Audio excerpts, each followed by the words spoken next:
Olá, sejam bem-vindos a esse vídeo aqui. A minha ideia nesse vídeo é meio que ler um artigo que eu achei extremamente. Quer dizer, não é um artigo, eu já vou explicar. Eu achei esse artigo bem interessante, né, na internet e eu não posso mostrá-lo aqui por uma questão de direitos autorais, né? Eu posso mostrar partes dele, na verdade, eu dei uma pesquisada para que eu não leve nenhum processo. Posso mostrar parte deles, então esse é o artigo, né, que eu estou me baseando. E aí eu pedi pro Prisma fazer um outro artigo traduzido, resumido, mas não tão resumido assim. Eu não quero perder os detalhes principais, né, desse artigo. A ideia é fazer uma leitura mesmo junto com vocês na íntegra, porque eu dei uma lida por cima, eu achei bem interessante. Tem algumas coisas aqui que eu vou estar lendo pela primeira vez também. Bom, então vamos lá.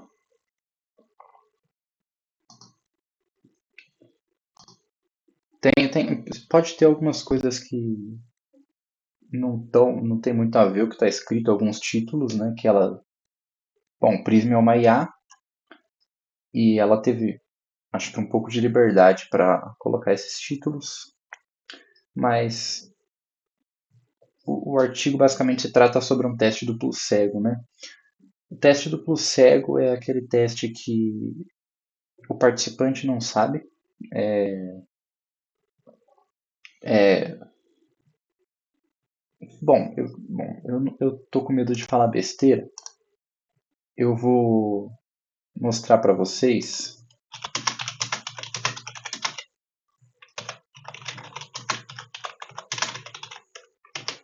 Eu acho que é melhor assim, né, para não falar besteira. Mas nem os participantes e nem os pesquisadores sabem quem está recebendo o tratamento real placebo. Nesse caso aqui não é um tratamento, né? É astrologia. Quer dizer, tem gente que usa astrologia como tratamento, mas isso aí são outros 500. Então, os participantes não sabem, os pesquisadores também não sabem. Existe um outro tipo de teste, que é o triplo cego, que aí, mesmo quem está fazendo análise estatística do experimento também não sabe, né? Quem está recebendo o tratamento ou placebo, enfim, varia para cada experimento. Então, vamos lá, né? A ideia é que eu leia com vocês mesmo. Espero que não fique extremamente tedioso. Bom, vai ficar, né, de qualquer jeito, mas acontece fazer o quê? Então, primeiro, qual que era a pergunta, né? A astrologia costuma ser discutida de duas maneiras pouco produtivas. De um lado, há testes que astrólogos rejeitam porque não representam aquilo que os profissionais respeitados dizem fazer. De outro, há resultados favoráveis que cientistas rejeitam por falhas de método. Esse trabalho aqui eu esqueci de citar, né? Inclusive eu vou deixar na descrição do vídeo o título certinho do artigo, né? Onde vocês podem achar ele. Então, o trabalho de Sean Carson tentou escapar desse impasse. Construiu um teste que fosse considerado justo tanto por cientistas quanto pelos próprios astrólogos consultados. Então, é um problema que a gente realmente tem, né, em vários testes, em vários experimentos por aí, que é, pelo menos no caso da astrologia, é o seguinte: o cientista faz um teste. Isso aconteceu um negócio parecido no mundo da mágica também, né, entre os mágicos. Mas, enfim, voltando para a astrologia. O astrólogo fala: ah, não, esse jeito que você testou não é justo com a gente, porque tem, sei lá, tal coisa. A gente vai ver mais pra frente. Tem umas desculpas, né? Tô sendo parcial aqui. Uns argumentos bem interessantes que os astrólogos usam para desbancar, né? Desqualificar os artigos, os experimentos que tentam. Não tentam, né? Mas eles acabam desprovando a astrologia. Spoiler. A astrologia vai ser. Ela não vai ser desprovada, porque não dá para bater martelo com um artigo só, mas a evidência é bem robusta para a hipótese científica, né, de que a astrologia não explica muita coisa. Continuando, senão vai ficar muito longo o vídeo, a pergunta não era se horóscopos de jornal parecem convincentes, nem se uma previsão isolada se realizou. O alvo era uma afirmação específica da astrologia natal, a posição dos planetas, do Sol, da Lua e dos outros objetos no momento do nascimento permitiria descrever traços gerais de personalidade, tendências de temperamento e comportamento e os principais temas da vida de uma pessoa. Então, a pergunta é basicamente se, em poucas palavras, né, a posição dos planetas no momento que você nasceu, não só dos planetas, né, do Sol e da Lua também, alterava, ou melhor, moldava os seus traços gerais de personalidade, tá? O estudo, portanto, procurou saber se a informação de um mapa natal produz correspondências de personalidade melhores do que escolhas ao acaso. Isso aqui é típico de IA, né? Ideia-chave. O experimento não tentou testar toda e qualquer tradição astrológica. Testou uma afirmação delimitada sobre mapas natais e personalidade. É, porque tem muita gente que diz que a astrologia diz muito mais do que sobre personalidade, né? Mas a gente não está entrando nessa seara aqui nesse artigo. Beleza. O que mais? Eu tinha para falar alguma coisa que eu esqueci, eu acho. Ah, tá. Melhores do que escolhas ao acaso. Isso é muito interessante. Vocês vão ver mais para frente que eles vão ter 3 opções lá, se eu não me engano. E, bom, ao acaso, cada um supondo que os palpites são uniformemente distribuídos ao acaso, cada palpite vai ficar com 33,33333% de. Cada pessoa vai. Tipo, cada palpite vai ter 33% das escolhas. E a gente vai ver que o resultado se aproxima muito disso, né? Isso aqui é interessante. O que são mapa natal e CPI? Né? Porque não necessariamente a gente sabe o que é um mapa natal. Eu, por exemplo, não sabia exatamente o que era um mapa natal. Um mapa natal é uma representação das posições atribuídas aos objetos astrológicos no céu, vistos de um lugar e horário determinados. O diagrama costuma dividir o céu em 12 casas e registrar relações angulares, chamadas aspectos. A interpretação escrita que um astrólogo extrai desse mapa é a interpretação natal.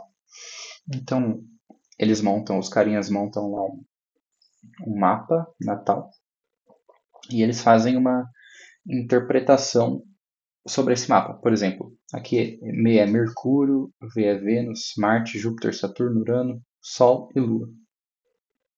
Eu queria muito saber onde está Netuno aqui. Será que ele ainda não tinha sido descoberto? Ele não estava aparecendo no céu nessa época? Sei lá.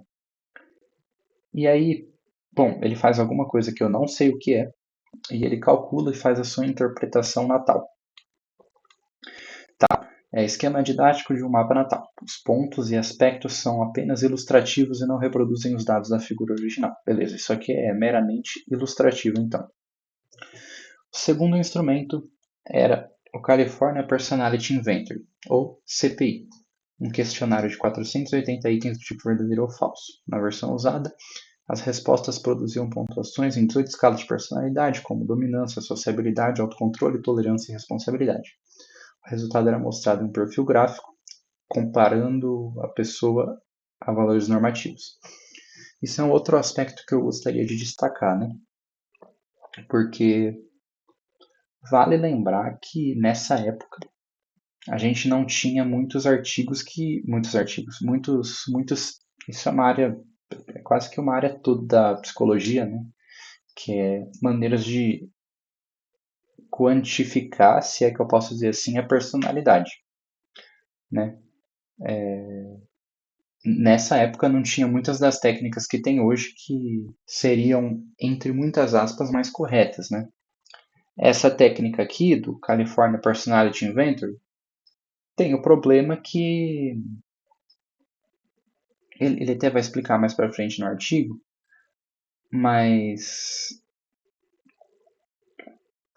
como que eu posso explicar?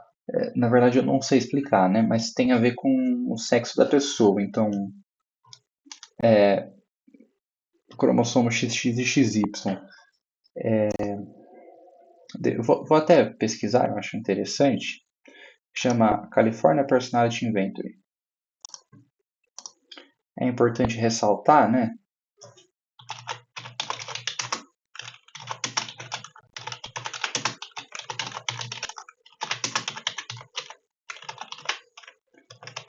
Vocês vão ver que tem vários problemas, né? Tá, manipulação, falsificação, a gente vai ver que eles deram. Que eles ressaltaram isso também no artigo. Falta de foco clínico. Eu não tô achando aquilo que eu queria.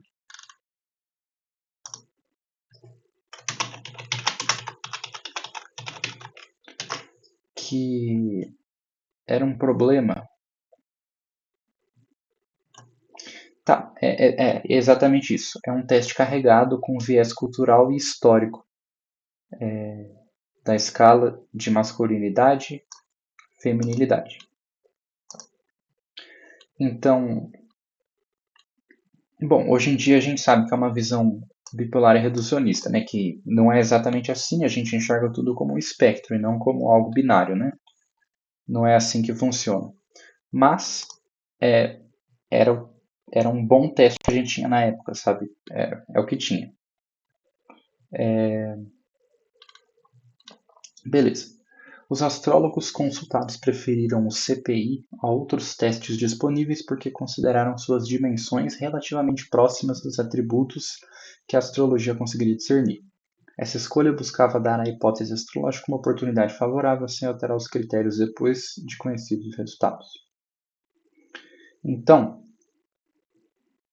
antes de fazer esse experimento, os cientistas consultaram vários astrólogos para saber o que eles queriam que fosse feito na medida do possível, é claro, para tornar o experimento mais justo possível, né? Então, pô, tá tudo bem se a gente fizer de tal jeito? Eles, tá tudo bem. E se a gente fizer de tal jeito? Não tá, então não vai ser desse jeito. Porque eles queriam ter o reconhecimento tanto dos astrólogos quanto dos cientistas, né? Conseguiu esse melhor dos dois mundos. Tá, as duas hipóteses e o critério decidido antes do teste.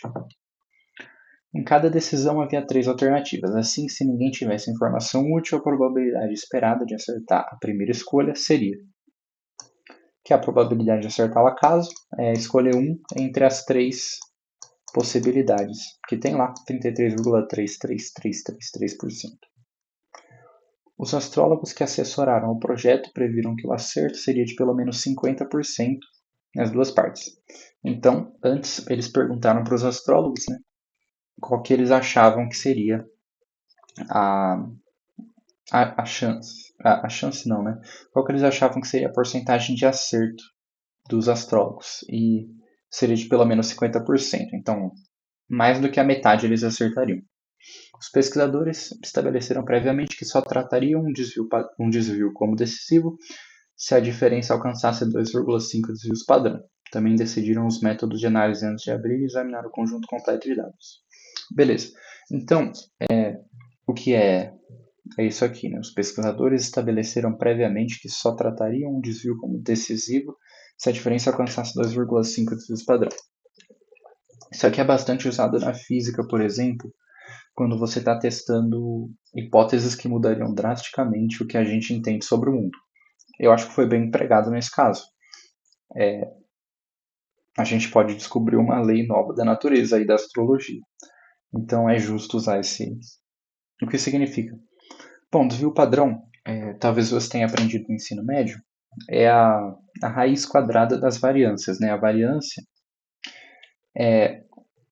você vai ver a fórmula dela, é 1 sobre n vezes o somatório da observação menos a média ao quadrado. Você soma tudo isso, aí você tira a raiz, é o desvio padrão. Então, se a diferença alcançasse 2,5 desvios padrão, ia ser um negócio significativo, né? E a gente ia poder afirmar alguma coisa sobre. Espero que tenha dado para entender algo do tipo. Algo do tipo não, espero que tenha dado para entender. Aí, as hipóteses, né, que foram colocadas. A científica, nula. Se a informação aproveitável, uma alternativa correta entre 3. Então, a taxa é de 33,3%. E a hipótese astrológica, que é correspondência detectável entre mapa natal e personalidade. Se acertasse pelo menos 50%. Beleza. Um resultado não significativo não prova automaticamente que duas hipóteses são idênticas. Nesse estudo, o limite de 2,5 desvios padrão foi escolhido antes da análise para reduzir decisões oportunistas. Ou seja, para diminuir a chance do seu resultado ser devido ao acaso. Né? Isso é uma coisa, inclusive tem o cálculo de p-valor na estatística, né? Uma coisa que a gente tenta fazer o tempo todo é tentar, não vou dizer ter certeza, mas tentar estar relativamente certo de que o seu resultado não foi devido ao acaso. Isso é muito importante de saber. Tá, como o experimento foi construído? Participantes e astrólogos. Os participantes foram recrutados por anúncios em jornais na região da Baía de São Francisco, comunicados em salas de aula e cartazes dentro e fora do campus da Universidade da Califórnia em Berkeley. Cerca de 70% eram universitários e aproximadamente metade destes fazia pós-graduação. Então aqui está um possível ponto de viés, né? Você está selecionando. A maioria das pessoas são universitárias.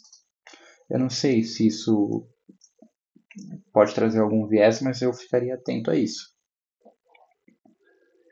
Para participar é preciso ter ao menos 17 anos, completar aquele teste de personalidade e informar a data, local e horário exato do nascimento.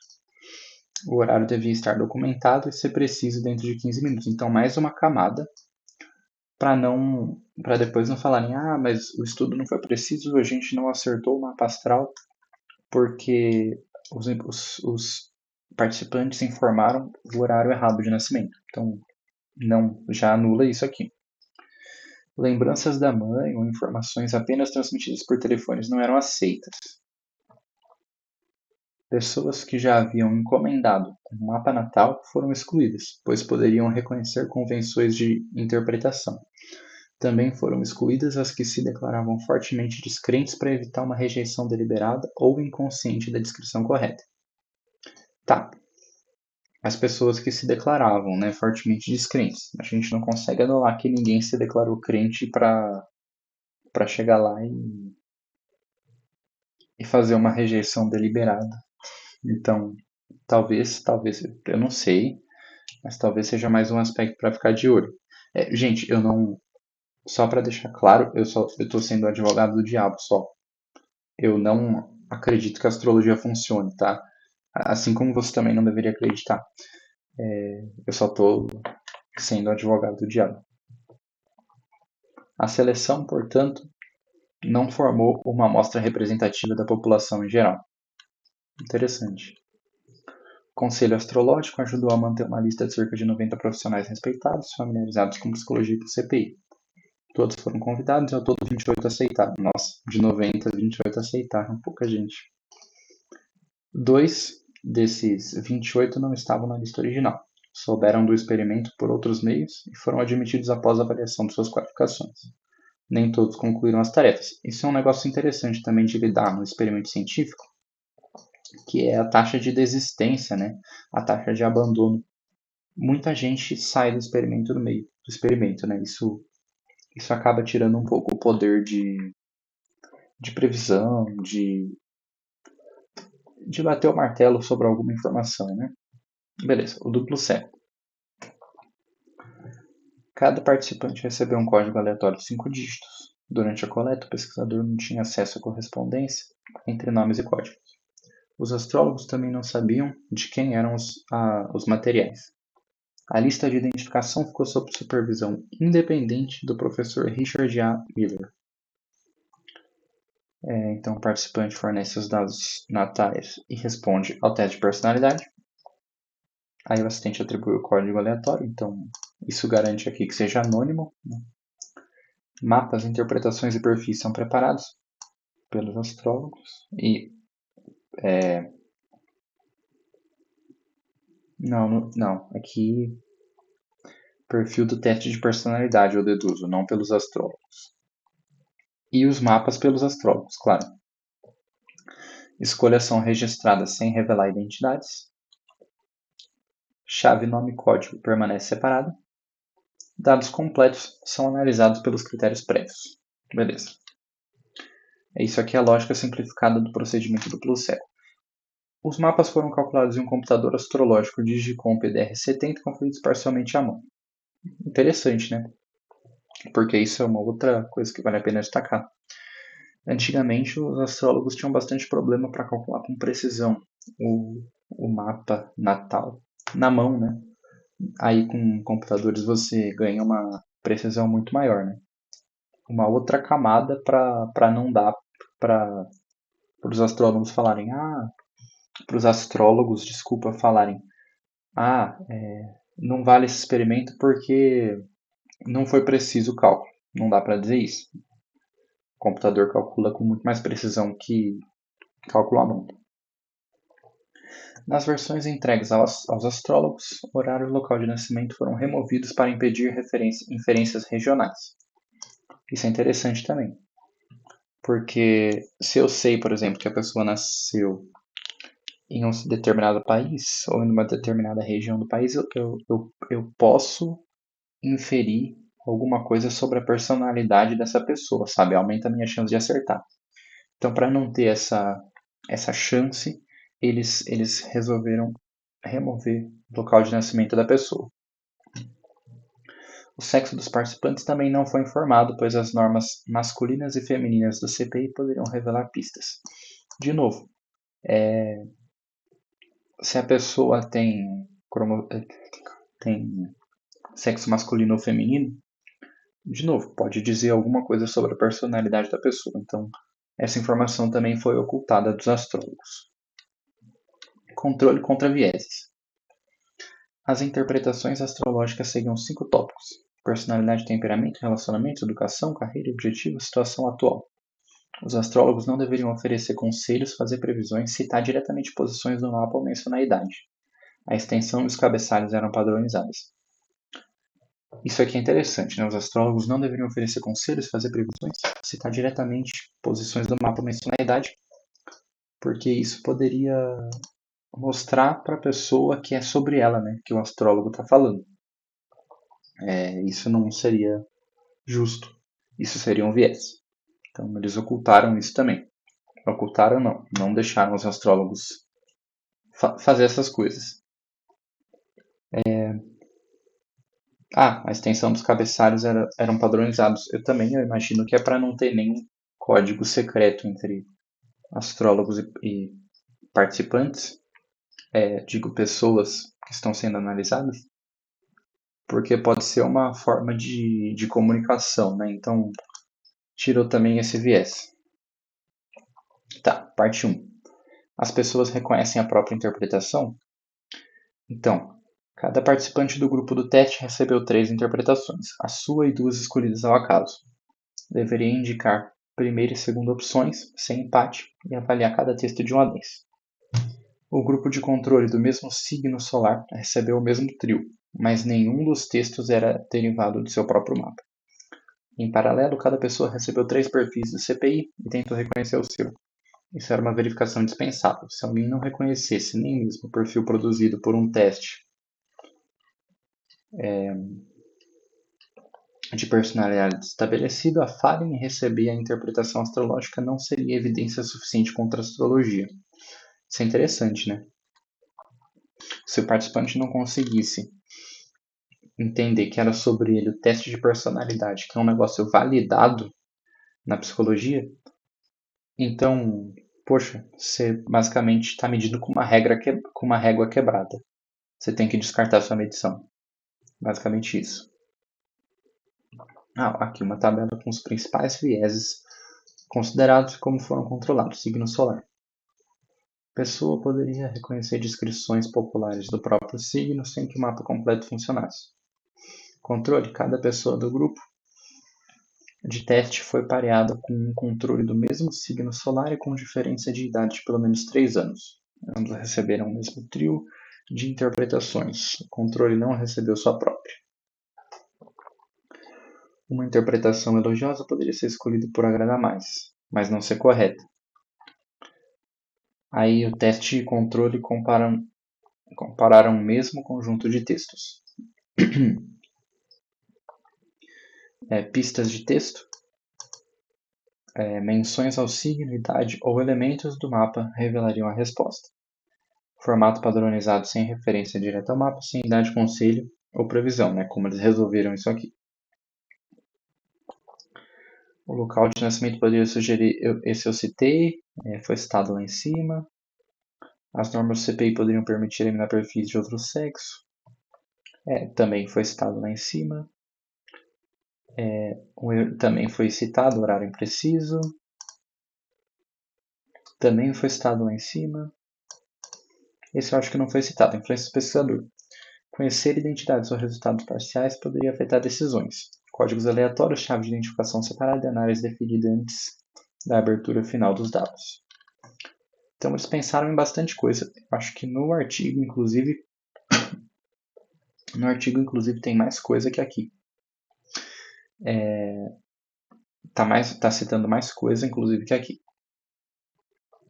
O plano começou com 256 pessoas, metade no teste, metade no controle, mas houve desistências, mudanças de endereço e exclusões por descumprimento das instruções. Ao final, 177 pessoas forneceram dados utilizáveis para a seleção de interpretações. Então, de 256, só 177 pessoas forneceram os dados utilizáveis. 83 no teste e 94 no controle, para a seleção do próprio CPI. Restaram 56 no teste e 50 no controle. Justo. Quase dividido meio a meio aqui. Porque, inclusive, eles estavam pareando, né? Isso já foi citado. Eles estavam pareando as pessoas. Beleza. Tabela 3, né? Número de vezes em que o item-alvo ficou em cada posição. O item-alvo é o certo. É basicamente isso. É o certo que eles deveriam escolher. Então, reconhecer o teste de personalidade. Na primeira escolha foi 25 e 21, 16 e 13 e 15 e 16. Isso é interessante. Os participantes estavam quase falhando em reconhecer o próprio teste de personalidade e reconhecer a interpretação. 28, 33 e 22. Então, ficou bem distribuído, né? Bem próximo do acaso, inclusive. 42, 34 e 18. Essa ficou mais distante do acaso, mas é o controle. Os participantes do controle acertaram mais do que os participantes do teste, né? Isso é interessante. Enquanto aqui foi mais parecido, né? O teste com o controle. Então, na interpretação natal, o grupo de teste acertou a primeira escolha em 33%, em 33,7% das vezes. Praticamente o nível do acaso. Curiosamente, o controle escolheu como primeira a interpretação alvo do par 44%. Então, o controle acabou acertando mais do que o teste. Como os controles nem sequer tinham a própria interpretação entre as opções, essa elevação não poderia ser um efeito astrológico. Ela ficou 2,34 desvios padrão do acaso, abaixo do limite pré-estabelecido de 2,5, e foi tratada como flutuação estatística. Então, de novo, é isso aí, não tem papo. Ficou abaixo de 2,5 desvios padrão, a gente trata como flutuação estatística, algum outro fator aí, que não astrologia. Na tarefa do CPI, o grupo de teste reconheceu seu perfil em 44% das vezes, bem baixo, me surpreendi, das primeiras escolhas. O controle marcou o perfil-alvo em 42% das vezes. A diferença entre os grupos não foi significativa. As avaliações de subseções das interpretações foram descartadas. Ao abrir os primeiros envelopes, os pesquisadores perceberam que a preferência por um texto inteiro parecia influenciar quase todas as notas de suas subseções. Como não havia garantia de avaliações independentes, essa análise poderia criar resultados espúrios. A parte 1 foi compatível com o acaso, mas não serviu para rejeitar a astrologia. Os participantes também não demonstraram reconhecer de modo confiável o próprio perfil do CPI. Então, poxa, olha que interessante. Como as pessoas não reconheceram o próprio perfil no teste de personalidade, não deu para falar nada sobre astrologia. Ainda que eles tenham acertado no nível do acaso, não dá para falar nada sobre, porque eles também estavam bem próximos do nível do acaso, tentando acertar a própria personalidade por uma métrica que já é consolidada, né, na psicologia. Então, eu queria ver, deve ter, né, artigo hoje em dia sobre isso, com maneiras de... eu vou dizer quantificar, mas talvez não seja essa a palavra certa, a personalidade. Deve ser interessante. O artigo discute quatro explicações possíveis. Dificuldade de entender o gráfico do CPI, recusa consciente ou inconsciente de certos traços, escalas pouco reconhecíveis pela própria pessoa, ou limitação geral do autoconhecimento. O experimento não distingue essas alternativas. A conclusão metodológica foi que pedir a pessoas que reconhecessem descrições de si mesmas é um teste fraco enquanto essa capacidade não estiver demonstrada de modo independente. Parte 2. Astrólogos conseguem ligar mapa mental à personalidade? Beleza. Aqui está o teste mais direto. Para cada caso, um astrólogo recebe um mapa natal e 3 perfis de CPI. Perfil correto e 2 de outras pessoas escolhidas ao acaso. Interessante, então eles recebiam o mapa natal e aí os 3 perfis de teste de personalidade. Você tinha que ligar o teste de personalidade certo ao mapa astral, né, o mapa natal. O astrólogo deveria ordená-los como primeira, segunda e terceira escolha e atribuir notas de 1 a 10 para o grau de correspondência. Então foram enviados 226 conjuntos, mas 116 retornaram com dados utilizáveis. 114 segundas válidas e 114 terceiras. Essa perda reduziu o tamanho planejado do estudo, mas a análise ainda tinha o poder previsto para separar as hipóteses. Isso é aquele negócio que eu citei no começo, né? Muita coisa é perdida durante o estudo. Sempre que você for delinear um estudo, um experimento, tem que levar isso em consideração. Muita coisa vai ser perdida no meio do processo. A não ser que você esteja lidando com o mundo ideal, sabe? Às vezes acontece. Nenhum dos 15 casos enviados sem documentação do horário de nascimento voltou entre os dados analisados. Então aqui tem mais uma tabela, correspondência feita pelos astrólogos. Então, primeira escolha, 40 acertos, 34%, bem próximo do acaso. Segunda escolha, 46 acertos, bem próximo do acaso também. E 24% também próximo do acaso, né? Não passa daquele 2,5 trio padrão estabelecido.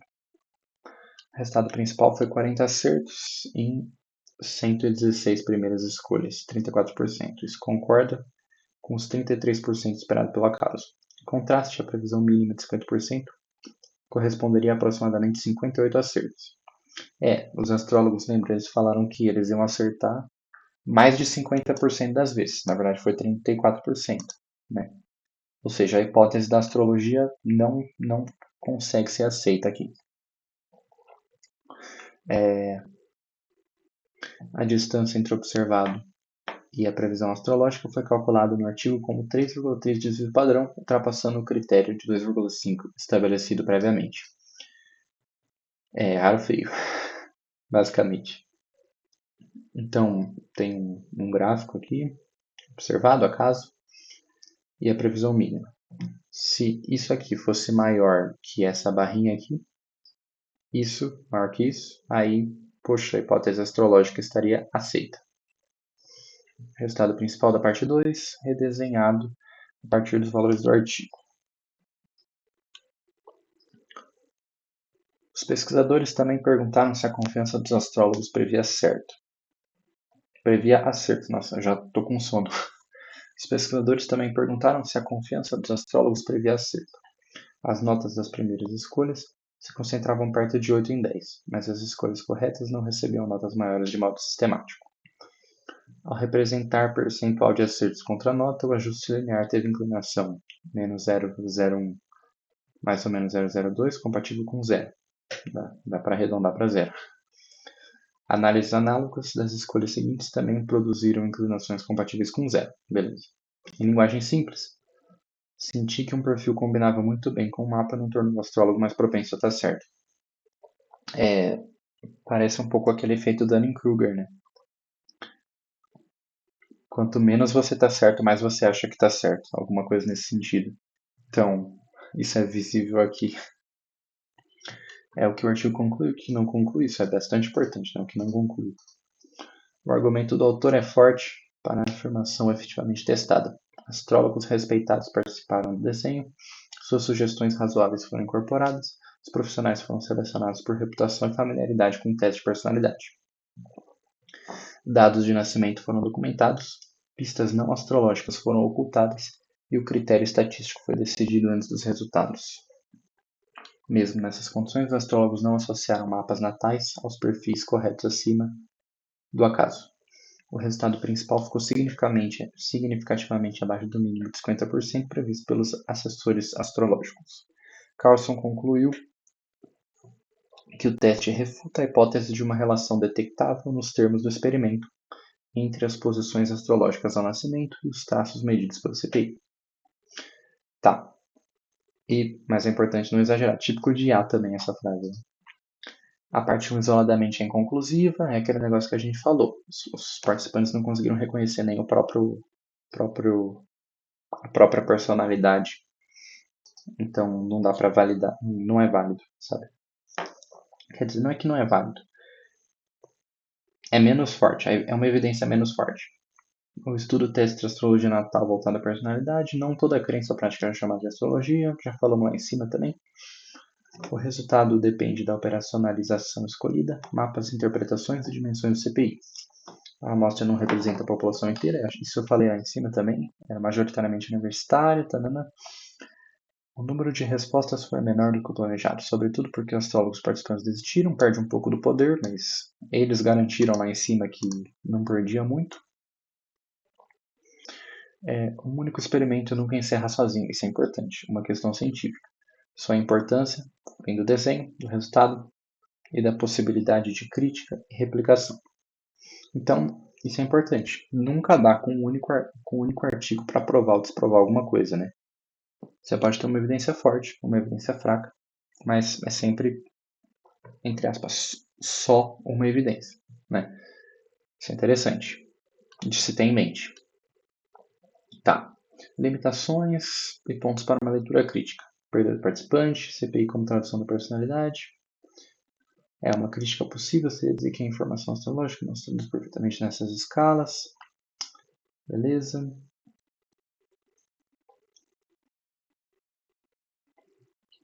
Bom, acho que é isso, né? Aqui é uma ideia, é um resumo geral do experimento. Eu acho que eu não preciso ler, dado que você prestou atenção no vídeo, fica redundante, eu acho. Ler. Eu também estou cansado, já foi longo, minha garganta está ardendo de tanto falar. Espero que vocês tenham gostado. Espero que eu não tenha sido responsável por matar ninguém de tédio.